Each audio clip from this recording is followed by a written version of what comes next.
Today, we're diving into a topic that affects so many of us, whether we realize it or not. The impact of social media on mental health. We've all heard about it, but how much do we really know? Whether you're scrolling through TikTok, Instagram, or Twitter, social media is a huge part of our lives. Especially for younger audiences. But while it can connect us to the world, it can also have some not-so-great effects on our mental well-being. So in this video, we're going to break down what the research says and how we can find a healthier balance in our online lives. Let's get into it. Before we get into the darker side, let's start with something positive. Social media isn't all bad, right? For a lot of people, it's a space to connect with friends, share life updates, and even get inspired. Think about it. How many of us use platforms like Instagram or Facebook to keep in touch with family across the globe or discover new hobbies through YouTube or Pinterest? During tough times, like the pandemic, social media even became a lifeline for many. It allowed people to find support communities, share their feelings, and stay connected despite the isolation. Not to mention, social media can provide a platform for activism, giving voices to causes that might not get mainstream attention. But like with most things in life, too much of a good thing can have its consequences. Research has shown a strong link between excessive social media use and increased levels of anxiety and depression, particularly among younger audiences. Spending hours scrolling through perfectly curated images of other people's lives can make you feel like you're falling behind, or like your own life isn't exciting enough. It's what's called social comparison. And we're all guilty of it. You see influencers living what looks like a perfect life, and suddenly, your daily routine feels boring in comparison. The problem is, social media is a highlight reel.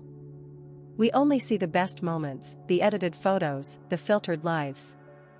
And when we constantly compare ourselves to these unrealistic standards, it can lead to feelings of inadequacy, low self-esteem, and even depression. We start to question, why doesn't my life look like that? Or what am I doing wrong? Speaking of comparisons, let's talk about body image. For younger people, especially teens, social media can have a huge impact on how they see themselves. Platforms like Instagram and TikTok are flooded with images of influencers who look flawless, with the perfect bodies and perfect skin. While filters and editing apps make it easier than ever to enhance photos, they also create a false reality. Research has shown that heavy social media use, especially on image-focused platforms, is linked to body dissatisfaction, eating disorders, and negative self-perception. And it's not just girls. Guys face the pressure, too. Whether it's the pressure to have six-pack abs or the perfect jawline, these idealized images can create unrealistic expectations for everyone. Over time, constantly seeing these images can lead to a distorted view of what's normal or beautiful. Have you ever felt like you're missing out on something when you're not online? That's called FOMO, or the fear of missing out, and it's a big reason why social media can be so addictive. Whether it's seeing friends hanging out without you or missing the latest viral trend, social media has a way of making us feel like we need to be plugged in 24/7.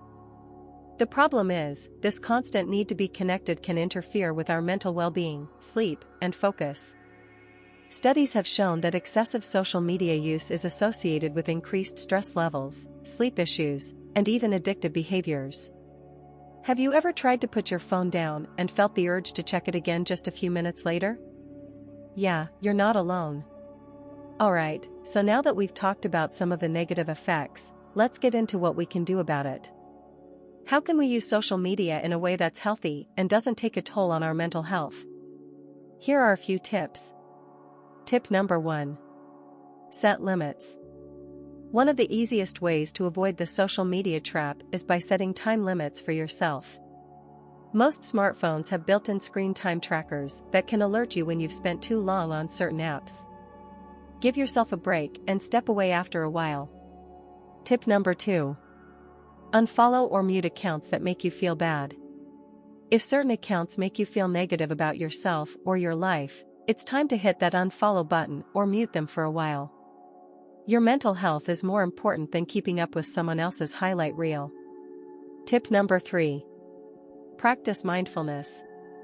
Be aware of how you're feeling when you're online. If you notice yourself feeling anxious, stressed, or down, it might be time to take a break.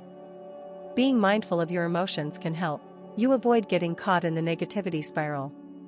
Tip number 4. Fill your feed with positivity.